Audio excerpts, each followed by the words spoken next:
तो आज मैं बात करने वाली हूँ हाल ही में रिलीज हुई सीरीज की, जिसका नाम है मैन्युपुलेटेड और ये एक्शन थ्रिलर क्राइम ड्रामा होने वाला है। गाइस ये काफी इंटरेस्टिंग होगा, तो वीडियो को बिल्कुल लास्ट तक देखिएगा। तो अब बिना किसी देरी के चलते हैं सीधा वीडियो की तरफ। तो कहानी शुरू होती है जून से, जो एक बाइक पर बैठकर स्पोर्ट्स कार का पीछा कर रहा है। वो कहता है कि इसी लड़की ने मेरी लाइफ बर्बाद कर दी और फिर कहानी उसके पास्ट में चली जाती है। जून एक फूड डिलीवरी गाय है, बहुत ही मेहनती। उसका छोटा भाई जिन स्कूल में है, उसकी पढ़ाई के लिए जून दिन रात काम करता है। फरोज अपने भाई से कॉल पर पूछता है कि पढ़ाई कैसी चल रही है, खाना खाया या नहीं। रेस्टोरेंट में जून का दोस्त भी काम करता है। तभी एक रिच लड़की एक डिलीवरी मैन से टकरा कर उसे गंदी गालियां देती है और उसका खाना फेंक देती है। जून उसे रोकता है और लड़की स्पोर्ट कार में अपने बॉयफ्रेंड के साथ भाग जाती है। जून गुस्से में बाइक से उसका पीछा करता है और कार के आगे स्कूटर रोक कर खाना कार में फेंक देता है और पेमेंट मांगता है। भीड़ देख रही होती है, इसलिए लड़की मजबूरी में पेमेंट कर देती है। यहाँ दिखता है कि जून मेहनती के साथ समझदार भी है।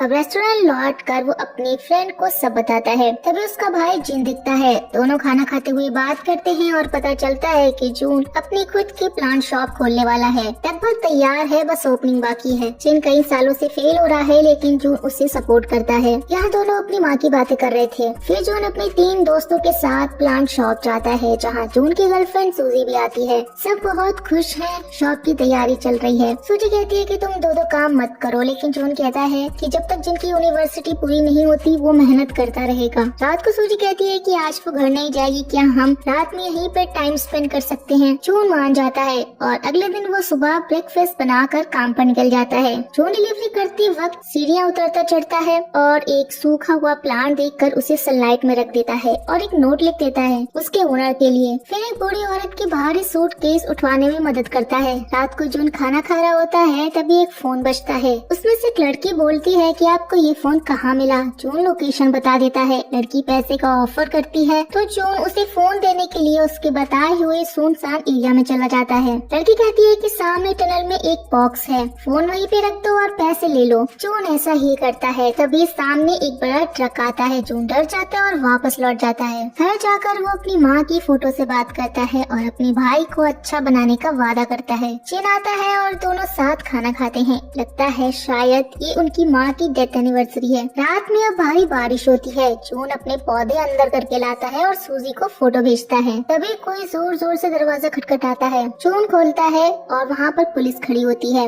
वो जून को पकड़ लेते हैं और उस पर रेप और मर्डर का केस लगा देते हैं। पूरे देश में खबर फैल जाती है कि एक 20 साल की लड़की के साथ गलत हुआ और उसकी बॉडी टुकड़ों में नदी में मिली और जून को आरोपी बताया जा रहा होता है। सूजी को अभी तो कुछ भी नहीं पता होता, बस वो जून को ही मैसेज कर रही होती है। इधर जून पुलिस से कहता है कि मैंने कुछ नहीं किया, लेकिन पुलिस उसकी बात नहीं मानती। जून फॉरेंसिक टेस्ट भी देता है। उसके फ्रेंड जेल में मिलने आते हैं और बताते हैं कि उसकी प्लांट शॉप लोगों ने तोड़ दी, दीवार पर गालियां लिख दी। जून बहुत टूट जाता है। अब एक लॉयर सबको चुपचाप देख रहा होता है। इसके बारे में हम आगे बात करेंगे। दूसरी तरफ सूजी एक लॉयर हायर करती है। जून के फ्रेंड्स उसके उस दिन के हर मूवमेंट का पूरा प्रोजेक्ट तैयार करते हैं, सीसीटीवी, टाइम, सब कुछ। लॉयर देखकर बहुत खुश होता है। कोर्ट में ये प्रोजेक्ट दिखाया जाता है कि जून उस दिन कहाँ था, लेकिन सामने वाला लॉयर कहता है कि जून जिस बिल्डिंग में डिलीवरी देने गया था, उसी बिल्डिंग में ही वो विक्टिम रहती थी। जून ने कहा कि वो प्लान ठीक कर रहा था, इसलिए उसे देरी हो गई थी। लेकिन कोर्ट में बिल्डिंग की फोटो दिखाई जाती है जहाँ कोई प्लान था ही नहीं। फिर सीसीटीवी दिखता है जिसमें जून एक सूटकेस खींच रहा है, लेकिन वीडियो में वो बूढ़ी औरत कहीं नहीं थी। उसी तरह का सूटकेस नदी किनारे मिला था जहाँ लड़की की बॉडी मिली थी। अब इसके बाद पता चलता है कि जिस लड़की का मर्डर हुआ उसका फोन उसी रात जून के पास था। जून कहता है कि उसे तो वो फोन सड़क पर मिला था, लेकिन लॉयर कहता है कि लड़की तो उस समय तक मर चुकी थी, वो तुम्हें कॉल कैसे कर सकती है। जून तो यहाँ पर पागल ही हुआ जा रहा था। फिर क्राइम सीन की फोटो दिखाई जाती है जहाँ एक ब्रेसलेट पड़ा था, वो जून का है। ये सिर्फ सूजी नोटिस करती है, कोई और नहीं। सबसे बड़ा सबूत जून का सीमन विक्टिम की बॉडी में मिला। अब सबको लगता है कि वही अपराधी है। जून चिल्लाता है कि मैंने कुछ नहीं किया, मैं निर्दोष हूँ। लेकिन अब सूजी टूट जाती है और वो रोते हुए जून से उसके ब्रेसलेट के बारे में पूछती है। जून कहता है कि शायद वो वहीं गिर गया होगा, लेकिन सूजी अपना ब्रेसलेट उतार कर रख देती है और ब्रेकअप कर लेती है। जून को बड़ी जेल में भेज दिया जाता है, खतरनाक क्रिमिनल्स के बीच में। एक बड़ा क्रिमिनल उसे देखकर मुस्कुराता है, जैसे वो उसी का इंतजार कर रहा हो। जून बहुत डर जाता है। कैदियों को नए रूल समझाए जा रहे होते हैं और जून की मेडिकल जांच भी होती है। अगले दिन वही लॉयर सेंग जून से मिलने आता है। वही लॉयर जो हमने देखा था जून को देख करके मुस्कुरा रहा था। सैम को पूरा भरोसा है कि जून ने कुछ गलत नहीं किया। जून उसे सब कुछ बताता है, फोन वाली घटना और ब्रेसलेट जो उसके भाई के रूम में गिर गया था। सैम कहता है कि वो उसके भाई से जरूर मिलेगा। जेल में कुछ कैदी जून को पकड़ कर डेक्सो के पास ले जाते हैं। जेल का सबसे खतरनाक आदमी। डेक्सो जून को धमकाता है कि उसने एक लड़की को मार कर नदी में फेंक दिया, इसलिए उसे छोड़ा नहीं जाएगा। तब गार्ड आकर जून को बचाते हैं। सेल में एक और कैदी जून को चिढ़ाता है और उस पर कुछ फेंकता है, जिसमें से लॉयर सैम का कार्ड निकलता है। कैंटीन में डेक्सो कैदियों को पीटता हुआ दिखाई देता है। जून उसे देखकर डर जाता है। तभी 2 और कैदी जून को दोस्ती का झांसा देकर अपने साथ ले जाते हैं, पर अंदर कमरे में तीनों मिलकर जून के साथ कुछ गलत काम करते हैं और उसे बहुत मारते हैं। इसी बीच सैम फिर से आता है और बताता है कि जून का भाई जिन मर चुका है। ये सुनकर तो जून पूरी तरह से टूट जाता है, क्योंकि ना अब उसका परिवार बचा ना ही गर्लफ्रेंड। उसकी हालत तो बहुत खराब होती है। रात में वो फांसी लगाने की कोशिश करता है, तभी उसे अपने भाई का इल्यूजन आता है जो कहता है कि तुम मरे हुए पौधों को जिंदा करते हो, तुम खुद कैसे मर सकते हो, तुम ऐसा नहीं कर सकते, तुम्हें तो जीना होगा। तभी हम देखते हैं कि जून को बचा लिया जाता है। उसे जेल के क्लिनिक में रखा जाता है। यहाँ उसकी मुलाकात यूनसिक से होती है, जो जेल का चर्च संभालता है। वो जून को समझाता है कि जेल में तुम सीख सकते हो, वर्कआउट करो, पढ़ाई करो, खेती करो। जून धीरे धीरे यहाँ बदलने लगता है। वो वर्कआउट करता है, बाइबल पढ़ता है और जेल के कोने में थोड़ी सी जगह ढूंढ कर फार्मिंग भी शुरू कर देता है। अब 5 साल गुजर जाते हैं। एक गार्ड उसकी मेहनत देख कर उस पर ध्यान रखता है, क्योंकि वो उससे इम्प्रेस हो गया था। जून उसे इनोसेंट लगता है। अब नया कैरेक्टर आता है हान, जो किसी स्क्रीन रूम में सीसीटीवी में एक लड़के को देख रहा होता है। जेल में जून और गार्ड की दोस्ती हो जाती है। गार्ड सूखता हुआ प्लांट दिखाता है, शायद वही जो जून ने पहले सही किया था। यूनसिक जून को एक ब्रेसलेट देता है और कहता है कि मैं आज जेल से जा रहा हूँ। जून पूछता है कि तुमने मेरी मदद क्यों की? यूनसिक कहता है क्योंकि तुम अच्छे हो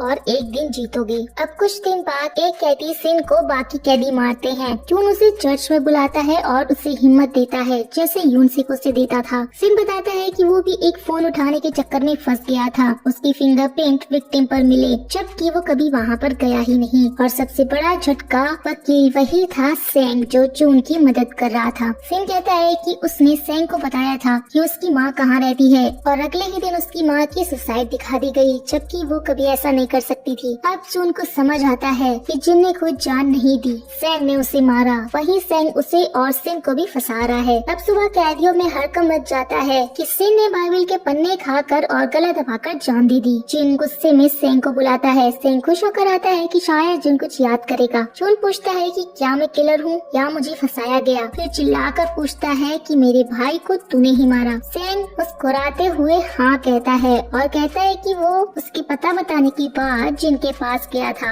और उसने उसे मारकर वहाँ पे लटका दिया था। जून सेंग को खत्म करने की कसम खा लेता है और सेंग कहता है कि कैसे तू यहाँ जेल से बाहर निकलेगा तब तो। और अब सेंग बाहर जाकर किसी बॉस को कॉल करता है और कहता है कि मामला खराब हो गया है, शायद उसे अब मारना पड़ेगा। फिर हम देखते हैं कि जून ने बाइबल लौटा दी और टेबल के नीचे से एक कील निकालता है और अब साफ है कि वो शांति का रास्ता नहीं चुनेगा। अब हम हान को देखते हैं, वही अमीर बिजनेसमैन जो सीसीटीवी में एक लड़के पर नजर रख रहा था और उसी को जेल भिजवाया था। ये हान मूर्तियों को कलेक्ट करता है और लोगों को ब्लैकमेल करता है। सबसे बड़ा खेल वही खेलता है। जिस लड़के को उसने जेल भिजवाया था वो किसी और के लिए अपराध की सजा काट रहा है। हान उस असली क्राइम वाले अमीर बाप से बात करता है और बताता है कि जिसने गुनाह अपने ऊपर लिया था उसने बाइबल के पन्ने खाकर खुदकुशी कर ली। इसके बाद हान की मीटिंग होती है, जहाँ पर सेंग वही लॉयर कॉल करता है। सेंग कहता है कि जून को सब पता चल गया है, उसे खत्म करना पड़ेगा। हान फौरन उस डॉक्टर किलर को कॉल करता है, वही आदमी जो लोगों को काट कर मार देता है। जेल में जून पर फिर से डेक्सो के गुंडे हमला करते हैं और जून बोलता है कि आज नहीं मार पाओगे मुझे।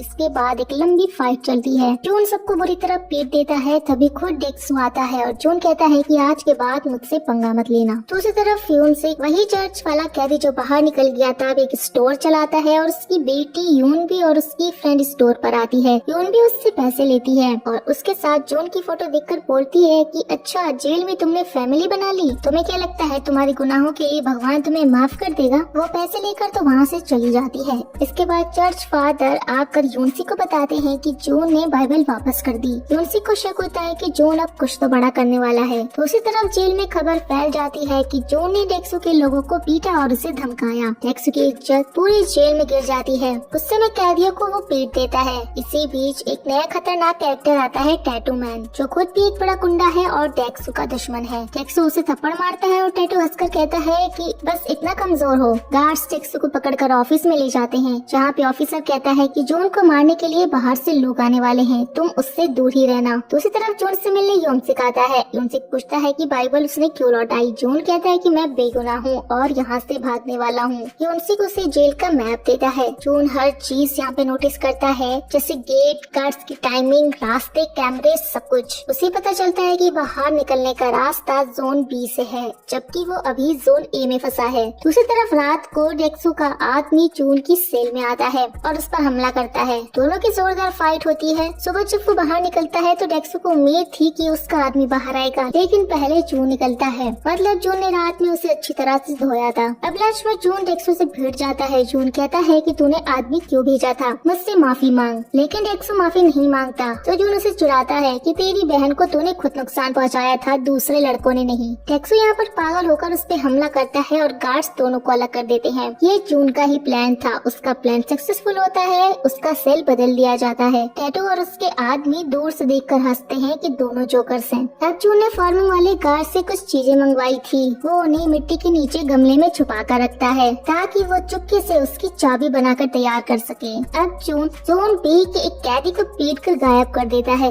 इससे वहाँ एक जगह खाली हो जाती है। गार्ड पूछते हैं कि कौन जाएगा जोन बी, तो जून हाथ उठा देता है और चला जाता है। यही उसका रास्ता था भागने का। दूसरी तरफ सभी कैदियों को वैक्सीन लगवाई जा रही थी, लेकिन असल में वही डॉक्टर किलर आया होता है जून को जहर देने के लिए। लेकिन जून उस समय गैरेज में कार ठीक कर रहा होता है। वही मौका पाकर वो अपनी चाबी बनाता है और छुपा देता है। शाम को ऑफिसर जून से कहता है कि आज फाइट है, मैंने तुम्हारे ऊपर पैसे लगाए हैं, तुम्हें जीतना पड़ेगा। उसने जून की जगह वैक्सीन के लिए किसी और कैदी को भेज दिया। फिर यहाँ पर फाइट शुरू होती है और जून अकेले सबको पीट देता है। वो जैसे ही जीतता है तुरंत भागने की कोशिश करता है। अब जून भाग ही रहा होता है कि वही गार्ड और डॉक्टर उसके सामने आ जाते हैं। गार्ड कहता है कि जून तुम्हारी वैक्सीन बाकी थी, चलो अभी लगवा लो। जून के सेल में उसे इंजेक्शन लगा दिया जाता है। डॉक्टर ने उसे जहर का इंजेक्शन लगाया था। डॉक्टर बाहर जाकर हान को मैसेज करता है कि जहर दे दिया है, 30 मिनट में वो मर जाएगा। अब जून अपने सेल में जाकर चर्च से निकाली हुई कील निकालता है और स्टोरेज रूम में जाकर शॉर्ट सर्किट कर देता है। बिजली गड़बड़ा जाती है, सारे कैमरे बंद हो जाते हैं और अब जून अपने प्लान का काम शुरू करता है। वो यूनिफॉर्म बदलता है, फिर वेट में छुपकर जेल के अंदर से निकलना शुरू कर देता है। गार्ड्स को थोड़ा शक होता है, पर वो सोचते हैं कि शायद कोई चुहा होगा। जून बाहर की तरफ पहुंचने ही वाला होता है और बाहर जेल के पास यून से कार लेकर खड़ा होता है, तैयार होकर के जून को भगाने के लिए। तभी जून का दोस्त गार्ड वहीं पर आ जाता है और यून से पूछता है कि इतने दिनों बाद आए हो, तुम यहाँ पर क्या कर रहे हो। जून से खाना बना रहा होता है, मगर उसी समय गार्ड को जेल से फोन आता है कि इधर बहुत चूहे हो गए हैं और तुम बाहर घूम रहे हो, तुम ठीक से सफाई नहीं करते।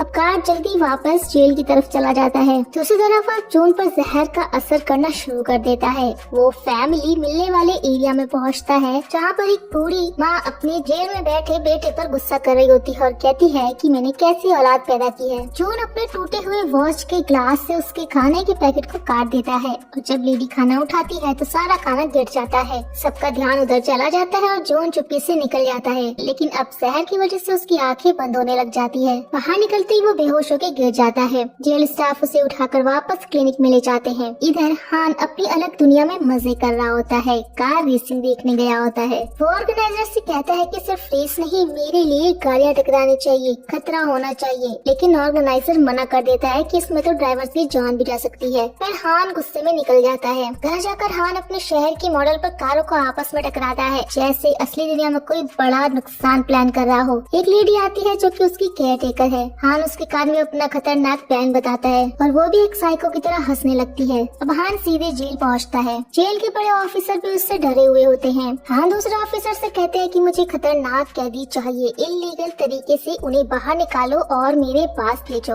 ऑफिसर पहले मना करते हैं, मगर हान गोल्ड, पैसे और धमकी सब दे देता है। ये लगभग पक्की हो जाती है। अब इधर जून का गार्ड तो सीसीटीवी चेक करता है और समझ जाता है कि जून ने कैसे शॉर्ट सर्किट करके बाहर निकलने की कोशिश की थी। फिर सीन कट होता है। जून भाग नहीं पाया था, वो क्लिनिक में ही है। शहर से बेहोश होकर के गिर गया था और इसलिए वापस से पकड़ा गया। डॉक्टर बताता है कि तुम्हें किसी ने मारने के लिए जहर दिया था, तुम मरते मरते बचे हो। तब गार्ड उससे पूछता है कि तुमने चूहे मारने की दवाई क्यों खाई, क्या तुम भागने की कोशिश कर रहे थे और तुम्हें जहर किसने दिया है। लेकिन जून सिर्फ इतना कहता है कि यूनसी को जाकर थैंक यू बोल देना। गार्ड को समझ में नहीं आता, वो यूनसी के पास जाकर थैंक यू बोलता है और उससे पूछता है, पर यूनसी भी उसे कुछ नहीं बताता। इधर पूरी जेल में खबर फैल जाती है कि जून को जहर दिया गया था। टेरूमैन भी समझ आता है कि ये कोई और खेल है, जून खुद ऐसा नहीं कर सकता था। अब वही ऑफिसर जो हान से मिला था वो डेक्सो को सेल से बाहर निकाल देता है और कहता है कि लड़ाई मत करना। जैसे ही डेक्सो बाहर आता है वो जून को ढूंढने निकल जाता है। अचानक से क्लिनिक की लाइट बंद हो जाती है। डॉक्टर बाहर आता है, गार्ड उससे पूछता है तो वो कहता है कि अंदर जो होगा उसकी जिम्मेदारी मेरी नहीं है।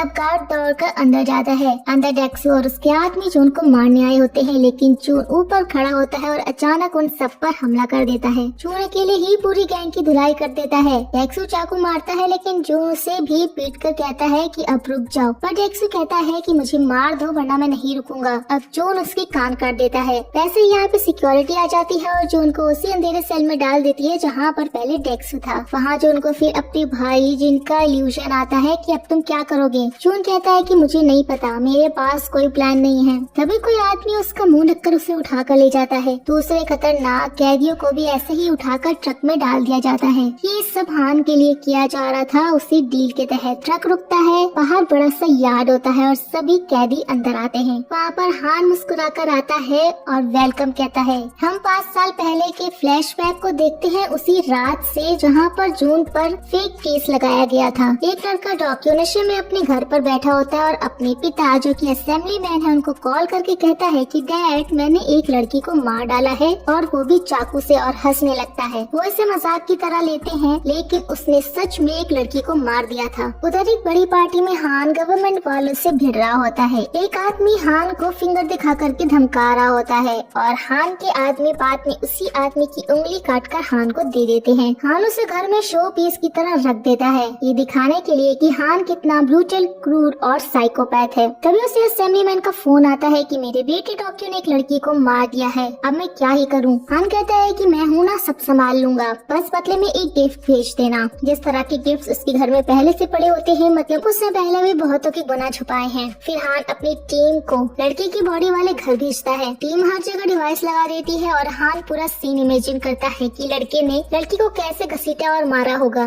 सीसीटीवी में हान की नजर जून पर पड़ती है, वो डिलीवरी बॉय जो अक्सर आता है। हान मुस्कुराता है कि मिल गया मेरे गेम के लिए सही शिकार। उस दिन से हान और उसके आदमी जून पर नजर रखते हैं। जब जून घर पर नहीं होता तो आदमी उसके घर से फिंगरप्रिंट चोरी कर लेते हैं, फिर उसी फिंगरप्रिंट को खून में डुबोकर क्राइम सीन पर प्रिंट कर देते हैं। फिर उन्होंने वो दिन भी देखा था जब जून और सूजी एक साथ थे रात में। उनके कचरे से उसने कॉन्डम चुराया और उसका सीमेन लिया और उसी लड़की के शरीर के अंदर उसने वो डाल दिया और जून को रेप और मर्डर के केस में फंसा दिया। जून का ब्रेसलेट भी उन्होंने उसी रात उसके कमरे से उठाया था जो जून के भाई को मारकर छीन लिया था और उसे क्राइम सीन पर रख दिया। बस अब क्या था, जून पूरी तरह से फंस चुका था। ये कहानी वापस प्रेजेंट में आती है। सारे कैदियों को हान के पास लाया जाता है। सबको सालों बाद इतना अच्छा खाना मिलता है कि वो सब उस पर टूट पड़ते हैं। जून समझ नहीं पा रहा था कि ये सब क्या चल रहा है। अब रात को जून भागने की कोशिश करता है, वो लगभग निकल ही जाता है लेकिन गार्ड उसे पकड़ लेते हैं। तभी सामने से हान आ जाता है। वो उससे कहता है कि तुम भाग क्यों रहे हो, तुम सबको यहाँ लाने में कितनी मेहनत लगी है पता भी है तुम्हें, चलो आकर मेरी गाड़ी में बैठो, कल एक स्पोर्ट गेम है, तुम्हें तैयार रहना होगा। जून पूछता है कि तुम हो कौन और ये सब क्यों कर रहे हो। हान बस मुस्कुराता है और कहता है कि कल सब कुछ पता चल जाएगा। जून का सेलमेट अब उससे दोस्ती करने की कोशिश करता है। वो जबरदस्ती साथ में उसे खाने ले जाता है और वहाँ फिर से डेक्सो और उसके गुंडे जून को मारने की कोशिश करते हैं। जून तैयार भी हो जाता है लड़ाई के लिए, वो बोतल तोड़ देता है लेकिन तभी हान अपनी गार्ड भेजकर लड़ाई रुकवा देता है। अगले दिन वही सीन हमने जो देखा था। हान सबको बताता है कि ये जगह एक रेस ट्रैक है। एक आदमी चिल्लाता है कि मैं भाग जाऊंगा और तुम पर केस करूंगा। हान बिना सोचे समझे उसे गोली मार देता है और बाकी सब डर जाते हैं। हान कहता है कि आज यहाँ मौत की रेस होगी, रूल सिर्फ एक है कि कोई रूल नहीं है। फर्स्ट आने वाले को 5 बिलियन वॉन मिलेंगे। सबके शर्ट पर नंबर लिखे होते हैं। उन्हीं नंबर वाले गैराज में जाकर कैदी अपनी कार ढूंढते हैं और रिपेयर करना शुरू कर देते हैं। इधर डॉक्यू भी अपनी नई गर्लफ्रेंड के साथ वहाँ पे पहुँचता है। डायरेक्टर उसे बता रहा होता है कि कैसे हान उसे हर बार उसके गुनाहों से बचा लेता है। दोनों हान से मिलते हैं पर हान कहते हैं कि ये रेस नहीं, एक मौत का खेल है, शायद कोई भी फिनिश लाइन तक ना पहुँचे। ये गेम डार्क वेब पर लाइव दिखाया जाएगा, जहां दुनिया भर के लोग वोटिंग करेंगे। हान बहुत पैसे कमाएगा प्लस मजा भी लेगा। सभी कैदी अपनी अपनी कारें लेकर रेस के लिए तैयार हो रहे होते हैं। किसी को खराब कार मिलती है, किसी को महंगी रेसिंग कार। जून का सेलमेंट उसको अपनी शानदार रेसिंग कार दिखाता है और पार्टनर बनने का ऑफर करता है, लेकिन जून मना कर देता है और कहता है कि अगर वो जीत गया तो पैसे अपनी दादी को दे देना। वो बहुत परेशान रहती है। सेलमेंट चौंक जाता है कि जून उसकी दादी को कैसे जानता है। तब हमें याद आता है कि वो ओल्ड लेडी जिनका खाना जून ने जेल में गिरा दिया था जब वो भाग रहा था, तो वो उसी का पोता है। खैर सेलमेट इसको पार्टनर बनने के लिए बोल रहा होता है और सभी इनको देख रहे होते हैं। डेक्सो ने सेलमेट को जून पर नजर रखने के लिए भेजा होता है, लेकिन अब वो उससे दोस्ती करना चाहता था। अब चोरी छुपे टैटू ने भी अपने आदमियों से बोल दिया था कि देखो हमें मिलके खेलना होगा और मैं तुम लोगों को लीड करूंगा। और फिर हान से मिलने की रिक्वेस्ट करता है। हान एक्सेप्ट करके इसको बुलाता है। वो हान के साथ काम करना चाहता है, लेकिन हान ने उसका बायोडाटा चेक किया था कि टैटू एक नंबर का झूठा और मक्कार आदमी है। धोखा देना तो उसकी फितरत है। तो हान यहाँ पे बोलता है कि मैं कैसे भरोसा करूँ तुम्हारे ऊपर। टैटू बोलता है कि तुम मेरा यकीन करो, मैं तुम्हारे साथ लॉयल रहूंगा। हान कहता है कि ठीक है, मैं इसके बारे में सोच कर तुम्हें बताऊंगा। फिर उसे डेक्सो भी मिलने के लिए आता है। वो उससे साफ साफ बोलता है कि मुझे पैसे नहीं चाहिए, मुझे तुम्हारे एक गार्ड को मारना है।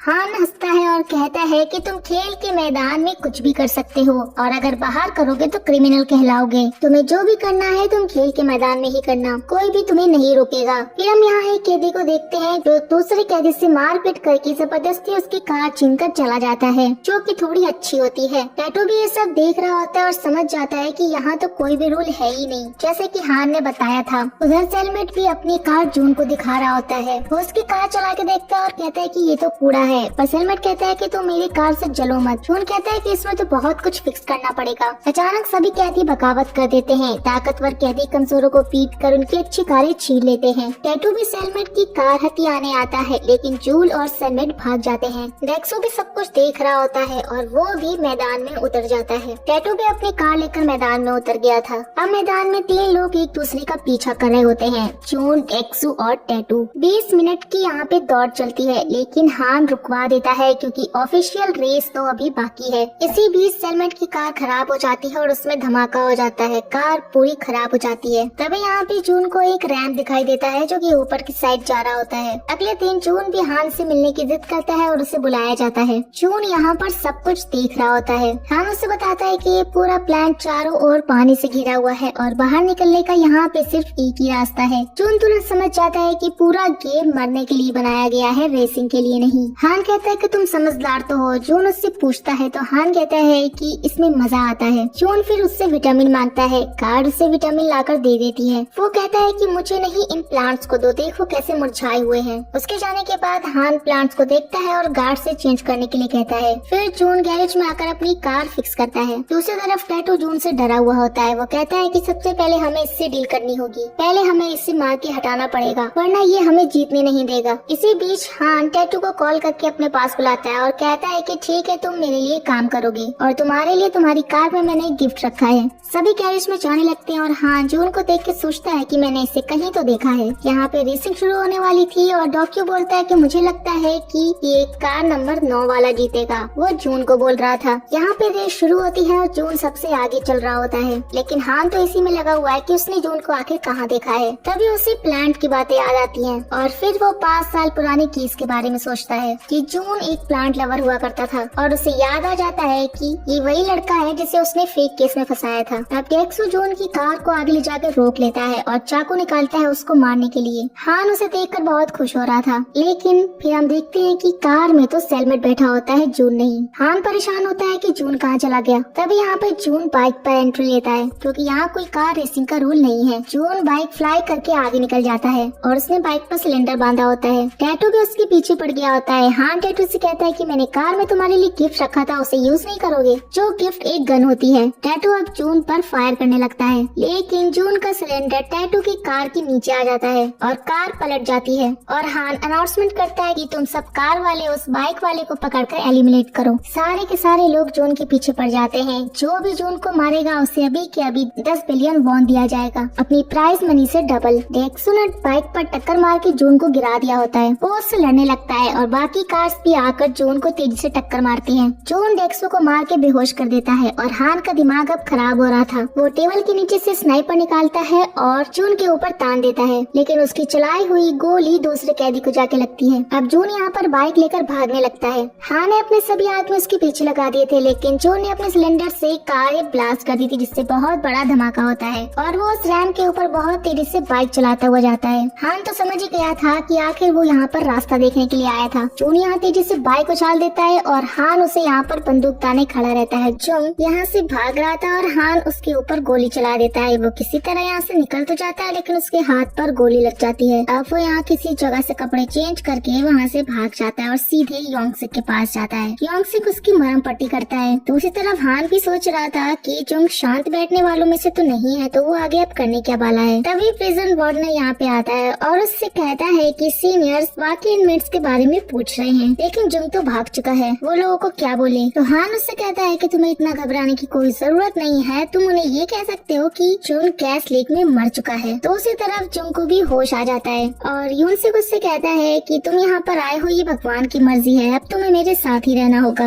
वो उसे एक फोन भी देता है इस्तेमाल करने के लिए। अब जुंग अपने भाई और मदर के रिमेम्बरेंस में जाता है, क्योंकि अब वो जिन के कातिल उस लॉयर को पकड़ने वाला है। वो सबसे पहले उसी का पीछा करता है। वो कुछ देर तक उसका पीछा करता है और उसे पकड़ लेता है। जुंग उसकी खूब पिटाई करता है और लॉयर उससे कहता है कि मुझे ऊपर से ऑर्डर जैसा आता है मैं वैसा ही करता हूँ, मैं तुम्हें नहीं बता सकता कि वो कौन है, वरना मैं मारा जाऊंगा। इसके बाद जुंग खुद चीजें ढूंढने लग जाता है कि उसे कहीं से सुराग मिले। तभी उसे एक फाइल मिलती है जिसमें सोंगजुंग नाम की लड़की की इन्फॉर्मेशन होती है। जब जुंग उससे पूछता है तो वो उसे बताता है कि वो किसी और का क्राइम किसी और के सिर पर डाल लेने का काम करते हैं। वो हर चीज कलेक्ट करते हैं एविडेंस के लिए, ताकि एक परफेक्ट क्राइम फ्रेम हो सके। तभी यहाँ पे हान का एक खास आदमी आ जाता है और वो जुंग के साथ फाइट करता है। इसके बाद जुंग लॉयर के पास आता है तो वो कहता है कि क्या तुम जानना चाहते हो तुम्हें किसने बर्बाद किया और तुम्हारे भाई को किसने मारा है। वो पीछे जो आदमी खड़ा है उसने मारा है। जब वो पीछे देखता है तो वो आदमी गेट बंद करके बाहर निकल जाता है और अंदर बॉम्ब छोड़ देता है। जुंग को ये रियलाइज होता है और वो सीधे फाइल उठा के खिड़की से भाग जाता है, लेकिन लॉयर वहीं पर मर जाता है। जुंग वहाँ से बच के निकल जाता है। दूसरी तरफ हान बहुत ज्यादा गुस्से में होता है। तभी उसके पास कॉल आता है कि उस आदमी के हाथ से जुंग निकल चुका है। तो अब हान डिसाइड करता है कि वो अपने खास आदमी को खत्म कर देगा, क्योंकि अब वो उसके काम का नहीं रहा। अब हान उसे मार देता है। अब हम पुलिस स्टेशन में एक आदमी को देखते हैं जिसके ऊपर रिश्वत का इल्जाम हटा दिया गया है। वो पूछता है कि तुम बदले में क्या चाहते, क्योंकि तुम ये फ्री में तो नहीं कर रहे हो। फिर उसे एक कार का नंबर दिया जाता है। जब वो बाहर जाकर देखता है तो अंदर हान होता है। हान उसे कहता है कि तुम्हें एक आदमी को ढूंढना है, इसके बदले तुम जो चाहोगे वो तुम्हें मिलेगा। दूसरी तरफ जुन योंगसिक को सब कुछ बताता है जो उस लेडी के साथ होने वाला है। योंगसिक जुन के गले लगता है और उससे कहता है कि तुमने इतना सब कुछ कैसे सहन किया होगा। वो उससे हमेशा के लिए यहाँ रहने के लिए कहता है और कहता है कि वो हमेशा उसका साथ देगा। दूसरी तरफ वही गार्ड ऑफिसर यू पागल हो रहा होता है कि जुन आखिर चला कहाँ गया, और वो इसलिए भी परेशान हो रहा है कि वार्डनर को कोई फर्क ही नहीं पड़ रहा है। और तभी उससे उसी इंस्पेक्टर से इंट्रोड्यूस करवाया जाता है और ये कहा जाता है कि ये जुंग को ढूंढेगा। अब गार्ड ऑफिसर को तो लगता है कि ये एक ऑफिशियल काम है, लेकिन इन्हें नहीं पता था कि ये काम हान का है। इसके बाद वो जुंग के सेल में जाते हैं और उसकी चीजों में छानबीन करते हैं। इसके बाद हम उस लेडी को देखते हैं जो अब हान का एक नया विक्टिम बनने वाली है। ये एक हेयर सैलून चलाती है और उसकी एक छोटी बेटी है। इसकी बेटी को अस्थमा है। हान इन्हें भी सर्विलांस पे चेक कर रहा है जैसे वो सबको करता है। योंगसिक कहता है जुंग से कि हम कैसे ढूंढेंगे उन लोगों को जो इन सब के पीछे है, लेकिन जुंग कहता है कि हम इन्हीं के तरीके से ढूंढेंगे, जैसे ये इस लड़की पर नजर रख रहे हैं हम भी उस पर नजर रखेंगे, क्योंकि वो लोग उसके आसपास तो जरूर होते होंगे एविडेंस इकट्ठा करने के लिए। इसके बाद योंगसिक जुंग को पैसे भी देता है। वो मना करता है लेकिन वो जबरदस्ती उसे दे देता है। जुंग उससे पूछता है कि तुम ऐसे पैसे छुपा के क्यों रखते हो। योंगसिक उसे बताता है ताकि मेरे पैसे चोरी ना हो जाए। और जब वो चला जाता है तो उसकी बेटी यून भी यहाँ आती है। जुंग को लगता है कि वो चोर है, लेकिन उसे वो पकड़ लेता है। लेकिन योंगसिक आता है और बताता है कि ये मेरी बेटी है। यहाँ पे यून भी उसे पहचानती है और योंगसिक से कहती है तो अच्छा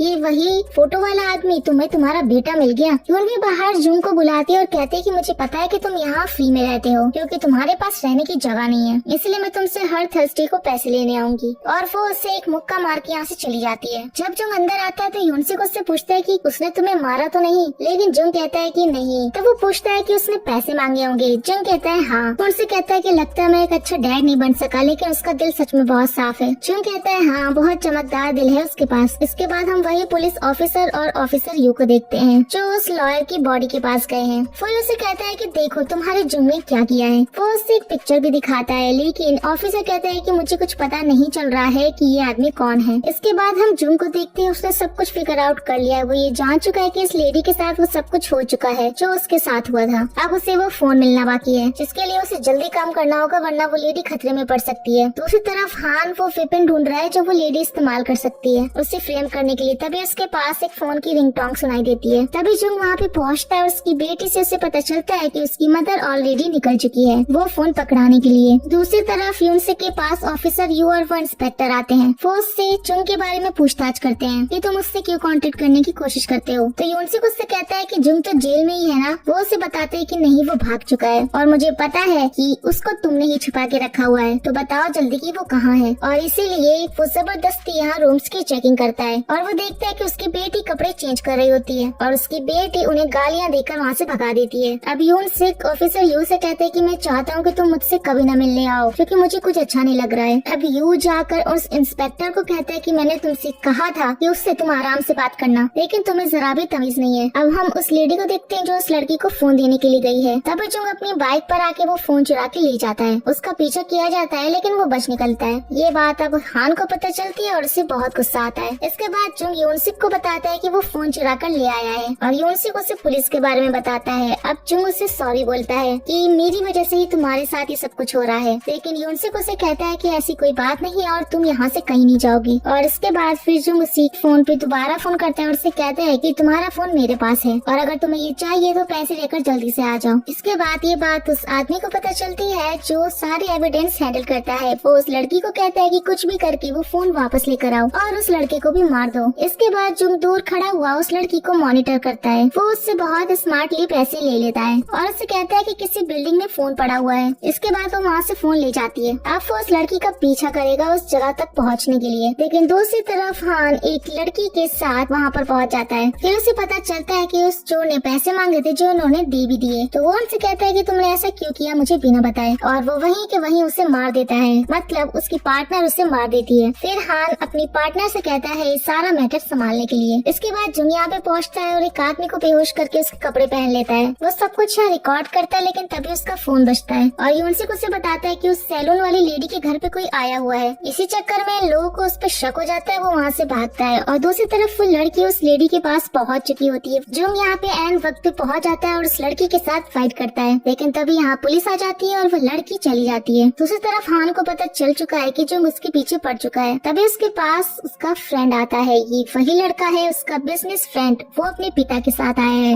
वो हान से पूछता है कि जुंग आखिरकार बाहर क्या कर रहा है, लेकिन हान उससे कहता है कि वो सब कुछ हैंडल कर लेगा, उसे टेंशन लेने की जरूरत नहीं है। लेकिन वो उसे सिर्फ एक हफ्ते का वक्त देता है और धमकी देके वहाँ से चला जाता है। अपने पिता के जाने के बाद दो यंग हान से बात करता है, लेकिन उसकी बातों से हान को बहुत गुस्सा आ रहा होता है। इसके बाद हान के पास कॉल आता है और उसे ये पता चलता है कि जुंग उस लड़की और बच्चे को लेकर भाग गया है और वो सोचता है कि हमें एक और गेम जुंग के साथ खेलनी चाहिए। दूसरी तरफ यून भी जुंग का बनाया हुआ चार्ट देखती है और सोचती है कि ये स्टॉकर है, लेकिन जब वो बच्चे और लेडी आती है तो उसे सब कुछ समझ आता है और उसका नजरिया भी अब जुंग की तरफ बदल जाता है। लेकिन ये लोग उस लेडी को बोलते हैं कि तुम्हारा यहाँ पे रहना सेफ नहीं होगा, तुम किसी रिश्तेदार के यहाँ चली जाओ, लेकिन वो कहती है कि मेरा कोई है ही नहीं। तब ये लोग उसको यूनबी के घर रुकने का प्लान करते हैं। तब यूनबी उन्हें अपने फ्लैट पर लेके जाती है। अब यूनबी अपने फादर के जाने के बाद फिर से जुंग को बुलाती है अकेले में बात करने के लिए। वो उससे कहती है कि मुझे सब कुछ सच सच बता दो, वरना मैं उन दोनों को यहाँ पे रहने नहीं दूंगी। तब जुंग यहाँ पे उसे सब कुछ अपने बारे में बता देता है। जुंग यहाँ से चला जाता है। अब ये सारी बातें सुनकर यूनबी रात भर सो नहीं पाती है। वो अपनी फ्रेंड से इस बारे में बात करती है, लेकिन उसकी दोस्त उसे सोने के लिए कहती है, पर उसे रात भर नींद नहीं आती। इसके बाद वो यूनसी को मैसेज करती है, कहती है कि अगर उसे जरूरत हो तो वो कभी भी उसे कॉल कर सकते हैं। यूनसी यहाँ बहुत ज्यादा खुश हो जाता है, क्योंकि अब तक तो उसे अपनी बेटी का नंबर भी नहीं पता था और न ही उसका घर पता था, और आज ही उसे ये सब कुछ पता चल गया। वो जुंग से कहता है कि तुम मेरे लकी चार्म हो, ये सब कुछ तुम्हारी वजह से हुआ है। जुंग उससे यूनबी के ऐसे होने का कारण पूछता है। यूनसी कहता है कि मैंने अपनी बेटी के साथ बहुत बुरा किया है। वो बहुत इमोशनल होकर जुंग से बातें करता है। फिर जब ये दोनों घर पे आते हैं तो न्यूज चल रही होती है और वो देखते हैं कि उस केस में हान ने किसी और को फंसा दिया है। उन्होंने सिर्फ उस लेडी को बचाया है, लेकिन वो केस उन्होंने किसी और के ऊपर डाल दिया है। अब जुंग सीधे उसी जगह पे जाता है जहाँ वो एविडेंस कलेक्ट करते हैं और देखता है कि जिस लड़की का वो फोन था, मतलब जो फोन पिक करने आई थी, वो लड़की यहाँ पे मरी हुई पड़ी है और उसके साथ के बाकी सब लोग भी। तभी उसके पास ऊपर से एक चीज आके गिरती है और ये उसी किलर का सर है जो हान ने काटा था। हान को कोई फर्क नहीं पड़ता कि उसने इतने सारे लोगों को मार दिया है। उसे इस बात की खुशी है कि केस सॉल्व हो गया है और उसने यहाँ तेजुंग के लिए एक गिफ्ट भी छोड़ा है, जिसमें वो ये बताता है कि यही वो लड़का है जिसकी वजह से तुम्हारी जिंदगी बर्बाद हुई है। यहाँ पर जुंग को दोयंग के बारे में पता चलता है, साथ ही उसे यहाँ पे उसकी इंस्टाग्राम आईडी भी मिलती है। हान उस आईडी को प्राइवेट से पब्लिक भी कर देता है, जिसके बाद जुंग अपना काम शुरू करता है और उसके पीछे पीछे बुसान पहुँच जाता है। दूसरी तरफ वो पुलिस ऑफिसर जुंग के फ्रेंड्स के पास जाता है, लेकिन वो कहते हैं कि जुंग उनसे तब से बात नहीं करता जब से वो जेल गया था, और वो सब जुंग के बारे में अच्छी बातें ही बोल रहे होते हैं। लेकिन पुलिस ऑफिसर कहता है कि वो तो एक क्रिमिनल है। तब उस ऑफिसर और जुंग के फ्रेंड्स की यहाँ पे बहस हो जाती है, लेकिन यहाँ भी उन्हें कोई हिंट नहीं मिलता। लेकिन तभी ऑफिसर यू के पास जुंग की कॉल आती है। वो उससे कहता है कि वो असली कातिल को पकड़ कर लाएगा। वो कुछ और भी कहता है और फोन कट कर देता है। जुंग यहाँ बुसान पहुँच जाता है और वो टर्मिनल लॉकर में कुछ रखता है। तभी हम एक आदमी को देखते हैं जो किसी को गोल्फ बॉल से बहुत बुरी तरीके से पीट रहा है। यहाँ पे दोयंग आता है और हमें पता चलता है कि ये दोयंग का आदमी है, जिससे वो पैसे देकर काम करवाता है और उसके लिए ड्रग्स वगैरह भी यही संभालता है। इनकी कन्वर्सेशन से पता चलता है कि ये आदमी दोयंग को ज्यादा पसंद नहीं करता। वो इसकी बातें सिर्फ इसीलिए मानता है ताकि उसे पैसे मिल सके। दूसरी तरफ यूनसिक और यून भी परेशान हो रहे होते हैं क्योंकि उनका जुंग से कोई कांटेक्ट नहीं हो पा रहा था। वो जेल भी जाते हैं कि कहीं वो पकड़ा तो नहीं गया, लेकिन वो वहाँ भी नहीं है। तब यून भी कहती है कि उसके पास यूनसिक का दूसरा फोन है, तो क्यों ना हम लोकेशन ट्रैक करें। जब वो लोकेशन ट्रैक करते हैं तो उन्हें पता चलता है कि वो बुसान गया है, और ऑफिसर यू को भी पता है कि यूनसिक का फोन जुंग के पास है, तो वो भी बुसान जाते हैं। लेकिन हम देखते हैं कि ऑफिसर यू चुपके से कुछ देख रहा है जो उसे जुंग ने भेजा है। तभी हम हान को देखते हैं जो टेम्पल में है। वो अपने पेरेंट्स की बरसी पर आया है। उसके अंकल आके यहाँ पर उससे कंसोल करते हैं कि तुम अभी तक अपने पेरेंट्स की वजह से स्ट्रेस लेते हो, तुम्हें अपने आप को गुनहगार मानने की जरूरत नहीं है। और अंकल के जाने के बाद हान हंसता है। इसके बाद उसकी आंटी उसे बुलाती है और कहती है कि अब शेयर्स का बंटवारा हो जाना चाहिए। वो उसे डिनर पे बुलाती है, लेकिन हान मना कर देता है। इसके बाद वो अपनी नैनी को बोलता है डिनर पे जाने के लिए, लेकिन वो उसे मना करके चली जाती है कि उसे कोई काम है, और वो उसी लड़की के साथ उसके रिलेटिव्स को मार देती है। और ये सब वो हान को बिना बताए करती है। तभी उसकी आंटी उससे कहती है कि क्या हान को पता है कि उसकी असली माँ कौन है? क्या उसे पता है कि तुम्हारा खून उसकी नसों में दौड़ रहा है? लेकिन नैनी उसे कहती है कि जो कंपनी हान ने खुद बनाई है उसको लेने की जो कोशिश कर रहा है वो मुझसे ज्यादा नीचे गिरा हुआ नहीं हो सकता।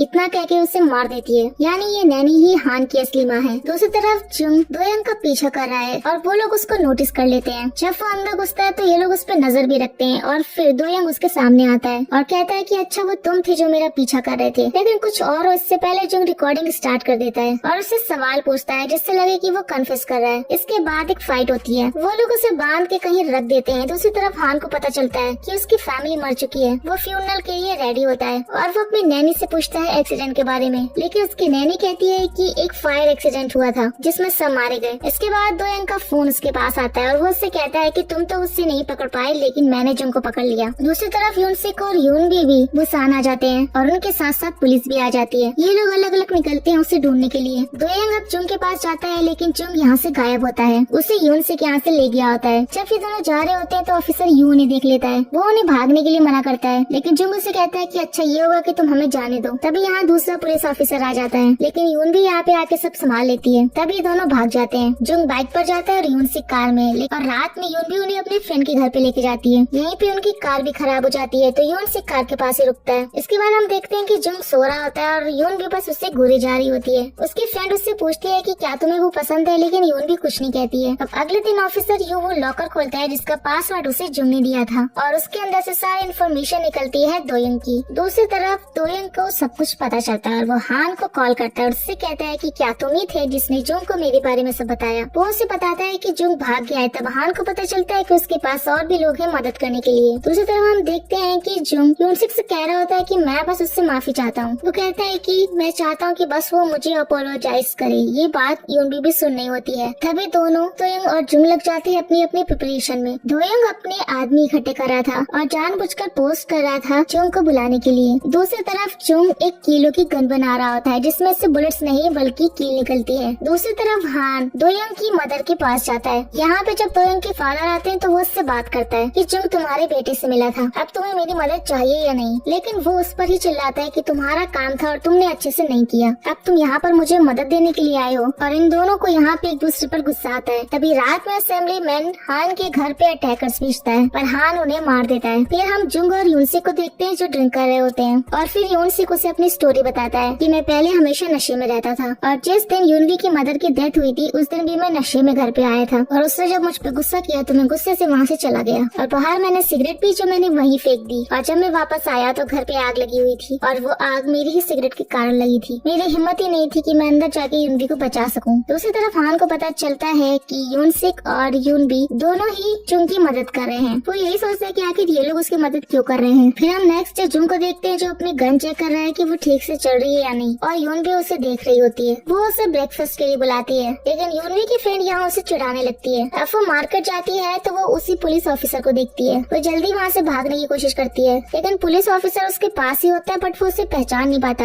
वो यूनसिक और जुंग को कॉल करने की कोशिश करती है, बट वो कॉल नहीं उठाते। उसी तरफ उस पुलिस ऑफिसर को याद आ जाता है कि ये तो वही लड़की है। वो उसका पीछा करने लग जाते हैं, लेकिन यूनबी किसी तरह बचते बचाते घर पे पहुंच जाती है। वो उन्हें सब कुछ बताती है और इस बार फिर से वो अलग अलग हो जाते हैं। उनके जाने के बाद उसके दोस्त के पास कोई आता है और वो कोई और नहीं बल्कि हान है। वो उससे सिर्फ यही पूछता है कि आखिर वो जुंग की मदद कर क्यों रही है। अब इनकी यहाँ पे तू मैमे होने लगती है। हान पे हाथ भी उठाता है और बार बार पूछता है कि तुम उसकी मदद कर क्यों रहे हो, लेकिन जब ये कुछ नहीं बताते तो वो वहाँ से चला जाता है। दूसरी तरफ जुंग पहुँच जाता है डोयंग के पास। यहाँ पे वो उससे माफी मांगने के लिए कहता है, लेकिन वो माफी नहीं मांगता। यहाँ पे काफी लंबी फाइट चलती है। डोयंग नीचे आके कार से भाग जाता है और जुंग भी बाइक से उसका पीछा करता है। इसके बाद हम वही टनल सीन देखते हैं जो हमें पहले दिखाया गया था। वो बाइक से उन्हें नहीं पकड़ पाता तो वो इन आदमियों की कार में घुस जाता है और उन्हें बाहर फेंक कर खुद कार चलाता है और किसी तरह से वो अपनी गाड़ी आगे लेके आता है। जैसे ही वो टनल से बाहर निकलते हैं ट्रक आकर उसे हिट करता है, लेकिन जुंग साइड हो जाता है। लेकिन दो यंग बुरी तरह से इंजर्ड हो गया था। जब जुंग उसे कन्फेस करने के लिए कहता है तो वो मर जाता है और तभी जुंग के पास कॉल आती है हान की और वो उसे कहता है कि तुमने उसे मार ही दिया तो अब तुम्हारा बदला खत्म हो गया है। और वो उसे मिस्टर विटामिन करके बुलाता है और जुंग समझ जाता है कि ये वही आदमी है जिसने कार रेस के लिए उसे बुलाया था। हान उसे ऑफर करता है कि अब तुम्हारा बदला भी पूरा हो गया है तो क्यों ना हम पार्टनर बन जाए। मुझे तुम बहुत पसंद हो, बताओ तुम्हें क्या चाहिए। जुंग उससे कहता है मुझे चाहिए कि मैं तुम्हें तुम्हारे किए की सजा दूं। वो फोन काट देता है और इधर हान हंसता है। इसके बाद हान डोयंग के पेरेंट्स के पास जाता है और उन्हें मार देता है और वो यहाँ पे बताता है कि क्या तुम एक सीक्रेट जानना चाहते हो। जब मैं 16 साल का था तो मेरे पेरेंट्स मर गए थे, लेकिन मैंने अपने हाथों से ही उन्हें मारा था, क्योंकि जब मुझे पता चला कि वो अपनी सारी जायदाद एक टेम्पल को देने वाले हैं तो मुझे एक अजीब सा गुस्सा आया और मुझे रियलाइज भी नहीं हुआ कि मैंने उन्हें 130 बार स्टेप किया। और जब मैं ये सोच रहा था कि मैं उन्हें हैंडल कैसे करूँगा, तभी न्यूज में रिपोर्ट आ रही थी कि एक मर्डरर जेल से भाग गया है और आसपास कहीं छुपा हुआ है। तो मैंने पुलिस स्टेशन में जाकर ये बता दिया कि उस मर्डरर ने मेरे पेरेंट्स को मारा है। और 2 दिन के बाद वो आदमी भागने की कोशिश में पुलिस के हाथों से ही मर गया। और तभी मैंने रियलाइज किया कि मुझे यही तरीका इस्तेमाल करना चाहिए फ्यूचर में, जो अब मैं कर भी रहा हूँ। इसके बाद उसकी क्लीनिंग टीम आ जाती है सफाई करने के लिए। फिर हान यूनसिक के घर पे जाता है जहाँ पर वो एक पिक्चर भी देखता है यूनसिक और उसकी बेटी के बचपन की। इसे वो जला देता है। वो यही सोचता है कि आखिर वो जुंग का करे क्या। दूसरी तरफ ऑफिसर यू को कॉल आती है कि वो अपना काम खत्म करके वापस आ सकते हैं। उन्हें अब जुंग को ढूंढने की जरूरत नहीं है। वो डिटेक्टिव से पूछता है कि आखिर ऐसा क्यों हुआ, अभी तक तो जुंग पकड़ा भी नहीं गया है। डिटेक्टिव उसे कहता है कि अगर उसे जानना है तो वो उसके साथ चले और वो उसे लेकर यूनसिक को अरेस्ट करने के लिए जाता है असेंबली मैन की मर्डर के केस में। ये देखकर ये सभी यहाँ पे कंफ्यूज है और अपने फादर को ऐसे जाते देखकर यून भी चिल्लाती है कि तुम्हें कोई गलत फहमी हुई है, उन्हें कहाँ लेके जा रहे हो। ऑफिसर यू को भी यहाँ पे कुछ समझ में नहीं आ रहा था। वो लोग यूनसिक को पकड़ के ले जाते हैं और उसकी खबर जून को भी पहुँच जाती है। यूनसिक की इन्वेस्टिगेशन चल रही है और वो लोग यूनपी को उससे मिलने भी नहीं दे रहे हैं। वो लोग उससे कह रहे हैं कि यूनसिक उसे कन्फेस कर ले क्योंकि उसका डीएनए उन्हें मिला है। और इस बात से ये पता चल जाता है कि हान यूनसिक के घर क्या करने गया था। यूनसिक को भी सब समझ में आता है। वो कहता है कि मेरी बेटी खतरे में है, मुझे जाने दो, लेकिन वो लोग उसके एक भी नहीं सुनते और उसे जेल में बंद कर देते हैं। डिटेक्टिव यहाँ पे आता है और यूनपी का नाम भी लेता है कि इस केस में उसकी बेटी को भी जोड़ना है। ये सुनकर यूनसिक बहुत ज्यादा गुस्सा हो जाता है और कहता है कि मेरी बेटी को हाथ मत लगाना, मैं तुम्हें मार दूंगा। डिटेक्टिव उससे कहता है कि तुम कन्फेस कर लो कि तुमने ये मर्डर किया है। अब जुंग घर पे जाता है यूनबी को ढूंढता हुआ। उसे वहाँ पे यूनबी तो नहीं मिलती, लेकिन कैमरा मिलता है जो हान ने लगाया था और वो उस कैमरे को तोड़ के फेंक देता है। अब जुंग यूनबी के पास जाता है, उसे लेके आता है और कहता है कि इसमें यूनसी की कोई गलती नहीं है, तुम्हें पता है हमें उस पर यकीन करना ही होगा। यूनबी यहाँ पे बहुत परेशान होती है, रो रही होती है। जुंग उसे कहता है कि ये सारी मेरी गलती है और मैं कुछ भी करके ये सब ठीक कर ही दूंगा। यूनबी उसे रोकने की कोशिश करती है, लेकिन वो एक नहीं सुनता, वो चला जाता है। तभी हम हान को देखते हैं जो एक स्कल्पचर पर वाइन डाल रहा है और वहाँ पर उसकी नैनी आती है। वो हान को एडवाइस देते हैं कि क्यों ना अब तुम दुनिया के सामने आओ, क्योंकि तुम्हारा 100वां आर्ट पीस अब बन चुका है, तो तुम्हें इन पर ऑक्शन लगाना चाहिए और तुम्हारे सारे आर्ट पीस मैं खरीद लूंगी। हान उससे पूछता है कि ऐसा क्यों, आखिर तुम क्यों खरीदोगी। तो वो उसे कहती है कि उसे ये बहुत ज्यादा पसंद है। इसमें उसे हान की झलक दिखाई देती है, इसलिए वो सारे यहीं पर रखना चाहती है। हान भी उसे कहता है कि ऐसे स्कल्पचर्स मुझे बहुत ज्यादा पसंद है, बिल्कुल ऐसे इमोशंस जो लोग तब दिखाते हैं जब उन्हें ये पता चलता है कि उनकी लाइफ किसी और के हाथ में है। जब वो मौत के वक्त गिड़गिड़ाते हैं तो उसे बहुत अच्छा लगता है। तभी जुंग उसे कॉल करता है। हान कहता है कि मुझे लगा तो मुझे थोड़ा जल्दी कॉल करोगे, जुंग उससे कहता है कि तुमने ये सब क्यों किया, तुम मेरे पीछे क्यों पड़े हो और यूनसिक ने तुम्हारा क्या बिगाड़ा है। लेकिन हान उससे कहता है कि उसने उसकी बात नहीं सुनी इसलिए उसे ऐसा करना पड़ा। वो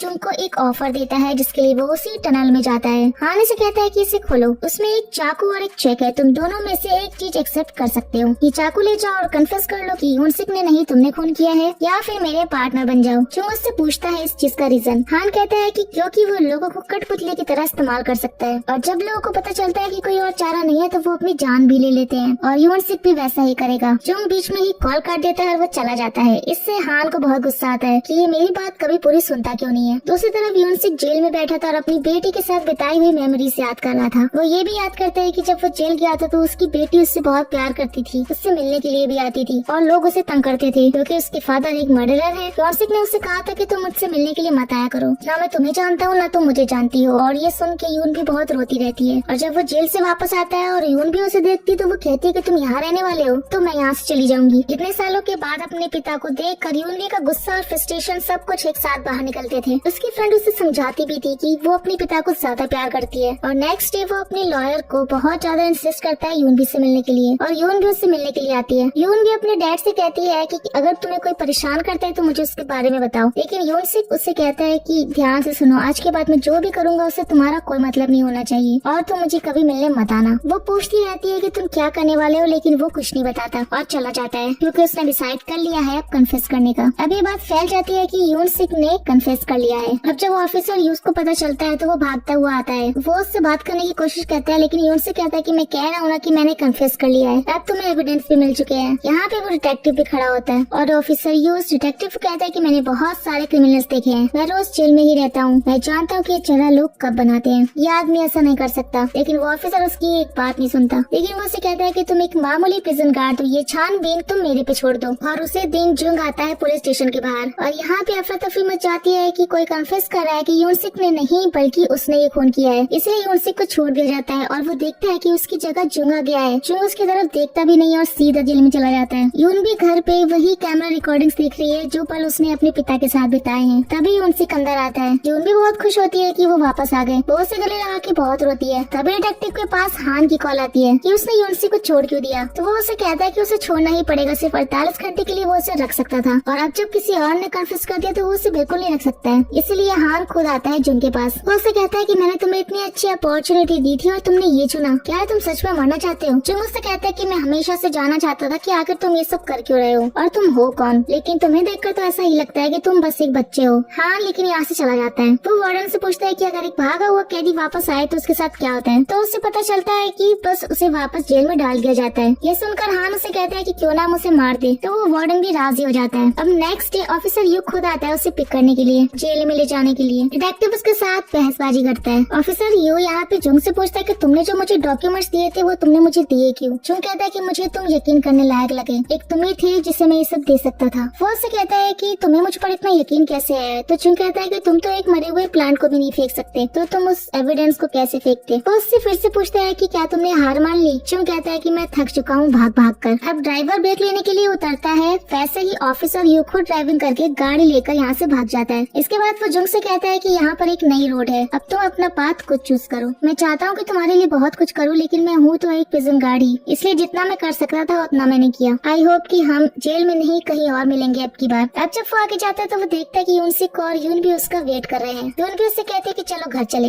ऑफिसर यू अकेले जाता है तो वार्डन उसे देखता है और कहते हैं कि ये अकेला क्यों आया है। वो सीधा अंदर घुस के वार्डन को एक मुक्का मारता है और हमें पता चलता है कि उसने उनकी बहुत सारी बातें सुन ली थी और उसके पास एविडेंस भी है। वो कहता है कि मैं अभी के अभी इंटरनल इंटेलिजेंस को सब कुछ बता दूंगा। क्या तुम सच में उसे पैसों के लिए मारने वाले थे? और अब दूसरी तरफ हान अपना ऑक्शन रखने वाला है। ये खबर चारों तरफ फैल जाती है कि एक बहुत ही फेमस आर्टिस्ट जो कभी सामने नहीं आया था अब वो फाइनली अपना ऑक्शन करने वाला है। और जुंग ने भी यूनसिक से कुछ सामान मंगवाया होता है कि अब हान को रोकने का वक्त आ गया है। अब जो यूनसिक और यूनबी को कहीं और लेके आता है। ये जगह कभी उसकी मदर की हुआ करती थी। अब यूनसिक के पूछने पर वो कहता है कि उसके घर में बहुत सारे कैमरास और बग्स थे जिससे वो लोग उन पर नजर रख रहे थे, इसलिए यही जगह सेफ है। अब जब वो कार से सामान निकालने जाता है तो पीछे से जुंग वहाँ पे पिक्चर्स देखता है, अपनी फैमिली पिक्चर्स। उन्हें देखकर वो बहुत इमोशनल हो जाता है। दूसरी तरफ हान ऑक्शन करने वाला है, वो बहुत आराम से घूम रहा है। उसे लगता है कि जुंग अब तक तो मर गया होगा, लेकिन तभी उसके पास वार्डन का कॉल आता है और वो उससे कहता है कि जुंग ने सुसाइड कर लिया है और उसने खुद बॉडी चेक की है, लेकिन हान को पता है कि जुंग सुसाइड करने वालों में से नहीं है। तब वो वार्डन से पूछता है कि मुझे लगता है कि तुम बहुत बड़ी मुसीबत में फंसे हो। तो वार्डन हाँ में जवाब देता है। हान समझ जाता है उसे किसी ने पकड़ के रखा है, और वो वार्डन ऑफिसर यू को भी कहता है कि मेरे पास गोल्ड बार्स है, अगर तुम्हें चाहिए तो मैं तुम्हें दे सकता हूँ। बट वो उसे कहता है कि वो जो भी बोल रहा है वो सब कुछ रिकॉर्ड हो रहा है। दूसरी तरफ इन लोगों की प्लानिंग और इन्वेस्टिगेशन चल रही है, और इन्हें पता चलता है कि हर किसी केस के 10 दिन के बाद ऑक्शन होता था, जिसमें हान अपनी ही 8 पीस दूसरों से खरीद पाता था और वापस अपने घर ले आता था। और इनके बायर्स वही लोग हैं जिनकी मदद इसने की है। दूसरी तरफ कुछ ऑफिसर्स आते हैं, मिस्टर यू को पकड़ के ले जाते हैं रिश्वत लेने के केस में। तब वार्डन से कहता है कि अगर तुम मेरी ऑफर मान लेते तो तुम्हारे साथ ये सब नहीं होता। दूसरी तरफ जैसा ही ऑक्शन स्टार्ट होता है, नैनी हान से पूछती है कि तुम कैसा फील कर रहे हो, बट हान कहता है कि ये तो जब खत्म होगा तभी पता चलेगा। तभी ऑक्शन स्टार्ट होता है और वो कहती है कि ये तो मैं ही खरीदूंगी। और फाइनली यहाँ पे प्राइस ऊपर जा रहे होते हैं। यहाँ पर कोई ऑनलाइन वीडियो है जो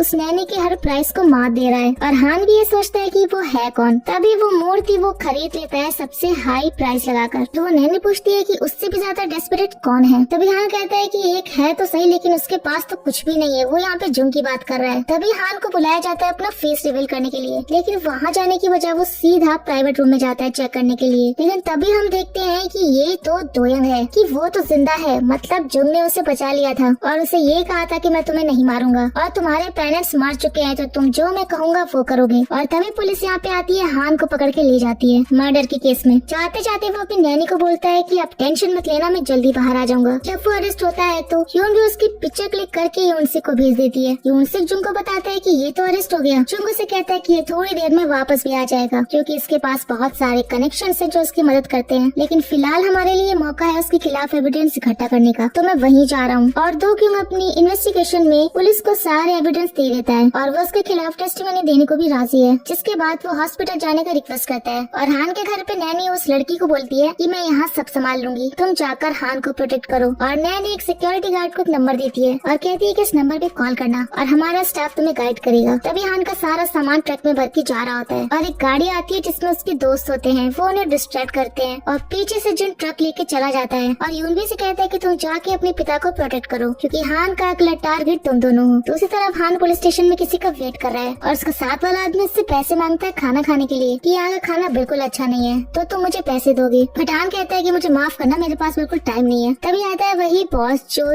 जुंग के पीछे पड़ा हुआ था जेल में, और यही है उसका फ्रेंड। ये पुलिस स्टेशन में आकर ये खून खराबा करते हैं और हान को यहाँ से ले जाते हैं। हान उससे कहता है कि तुम्हें बदले में क्या चाहिए। तब वो उससे कहता है कि मुझे जुंग चाहिए। इसके बाद हान यहाँ से हंसते हुए बाहर निकलता है और अपनी पार्टनर उस लड़की से कहता है कुछ हैंडल करने के लिए, और वहाँ से कहीं चला जाता है। दूसरी तरफ जुंग हान के घर में सिक्योरिटी गार्ड बन के घुस चुका होता है। तभी यूनसिक के पास आता है कोई, और दूसरी तरफ हॉस्पिटल में हान दोयोंग को मार रहा होता है। तभी यून भी आती है यूनसिक के पास और देखती है एक औरत ने उसके पिता को चाकू से स्टेप कर दिया है। वो उससे फाइट करती है, लेकिन उसके सामने टिक नहीं पाती। यूनसिक उस लड़की का पैर पकड़ता है और कहता है कि तुम यहाँ से भाग जाओ। यून भी अपने फादर के पास आती है और कहती है कि मैंने एम्बुलेंस बुलाई है। तभी इतने में वो लड़की फिर से वापस आ जाती है। अब सीन कट होता है और हम आते हैं हान के घर पे, जहाँ पे जुंग उस सीक्रेट रूम में पहुँच चुका है। वो सारे एविडेंस यहाँ से ले लेता है। अब हान उसे कॉल करता है, अपने घर पे इनवाइट करता है। जुंग कहता है कि उसकी कोई जरूरत नहीं है, क्योंकि वो ऑलरेडी उसके घर में है। वो उससे कहता है कि क्या अभी भी तुम्हें मजा आ रहा है, क्योंकि अब तो तुम्हारा खेल खत्म हो चुका है। जुंग किसी तरह से उस डेंजरस सिस्टम से बचते बचाते बाहर निकलता है, और वो देखता है कि वहाँ पे वो आदमी बैठा है। वो उससे हाय हेलो करता है। वो आदमी कहता है कि मैंने इस दिन का कितने दिनों से इंतजार किया था, और आखिर तुम आज मुझसे मिल ही गए। इसके बाद यहाँ पे फिर से फाइट होती है। जुंग वापस से घर में जाता है, फाइट करता हुआ उन आदमियों से लड़ता हुआ, और अपनी कीलो वाली गन चलाता है। जब वो उस बॉस को ऑलमोस्ट अधमरा कर ही देता है, तभी वहाँ पे हान आता है। वो उस पर अटैक करने लगता है, कहता है कि ऐसे कैसे तुम किसी के भी घर में घुस सकते हो। जुंग कहता है कि कल सुबह तक उसके बारे में सब कुछ सामने आ जाएगा। हान कहता है कि कोई फायदा नहीं है, तुम्हें जो चाहिए वो यहाँ है। वो हार्ड डिस्क तो वैसे भी ओपन करते ही डिस्ट्रॉय हो जाएगी, और तुम बहुत अमीर होते अगर मेरी बात मान लेते तो। वो यूनबी को भी ले आते हैं उसे ब्लैकमेल करने के लिए। हान जुंग से कहता है कि या तो तुम इस बॉस को मार दो तो मैं इस लड़की को बचा लूंगा। बट वो उसे नहीं मारता, तो हान उसे खुद मार देता है। जिसके बाद वो जुंग पे अटैक करता है और जुंग अकेला उन दोनों से लड़ता है। पहले वो उस लड़की से लड़ता है, फिर वो हान से लड़ता है। वो उसे बहुत बुरी तरह से पीटता है, और फिर हान अपना सीक्रेट वेपन निकालता है। वो वीडियो जिसमें उसका भाई मर रहा होता है, और वो कहता है कि मैंने ही तुम्हारे भाई को मारा है, तो क्यों ना तुम मुझे मार दो। और गुस्से में आकर जुंग उसके शरीर से ब्लेड आर पार कर देता है। जुंग कहता है कि मुझे पता है कि तुम्हें मारने से कुछ बदल तो नहीं जाएगा, लेकिन तुम्हारा सच मैं सबके सामने लेकर आऊंगा। वो एविडेंस लेकर जाता है। पीछे से हान चिल्लाता है कि तुम मुझे मार क्यों नहीं देते। जुंग आकर उसे एक मुक्का मारता है और कहता है कि आखिर तुम्हें अपने पापा को भी तो प्रायश्चित करना है। जुंग यहाँ पे उसे जिंदा छोड़ना चाहता था ताकि वो धीरे धीरे करके मरे और वहाँ से चला जाता है। इसके बाद यहाँ पे आग लग जाती है और खबर फैल जाती है कि हान उस आग में मर गया है और उसके खिलाफ एविडेंस भी पहुँच चुके हैं मीडिया में और पूरी दुनिया को इस बारे में पता चल चुका है कि उसने मासूम लोगों के साथ क्या क्या किया था। दूसरी तरफ यूनसुक भी हॉस्पिटल में है, ठीक है। वो यूनबी से पूछता है कि जुंग कैसा है। तभी हम देखते हैं कि जुंग की कोर्ट हियरिंग चल रही है और फाइनली 5 सालों के बाद उसे नॉट गिल्टी साबित कर दिया गया है। उसने बहुत मेहनत के बाद अपने सर से ये झूठा इल्जाम उतरवाया है। इसके बाद 6 महीने बीत गए हैं। अब तेजुंग ने अपनी शॉप खोली है जिसमें बहुत सारे प्लान्स है और वो एक कैफे चलाता है। उसके फ्रेंड्स भी वहाँ पे है, लेकिन इस बार उसकी गर्लफ्रेंड की जगह यहाँ पर यूनबी है जो बस उसे देखती रहती है। जो उससे पूछता है तो वो कहते हैं कि बस मैं देख रही हूँ, तुम बहुत खुश लग रहे हो। अब ऑफिसर यंग भी यहाँ पे आता है। वो जुंग से कहता है कि मैंने तुमसे कहा था ना कि मैं अच्छी जगह पर तुमसे मिलूंगा और यूनसिक भी यहीं पर काम करने लगता है। अब फाइनली हैप्पी एंडिंग के साथ ये सीरीज यहीं पर एंड हो जाती है। सो गाइस, आपको ये वीडियो कैसा लगा हमें कमेंट करके जरूर बताइएगा। वीडियो को लाइक और चैनल को सब्सक्राइब करना बिल्कुल भी ना भूले। तो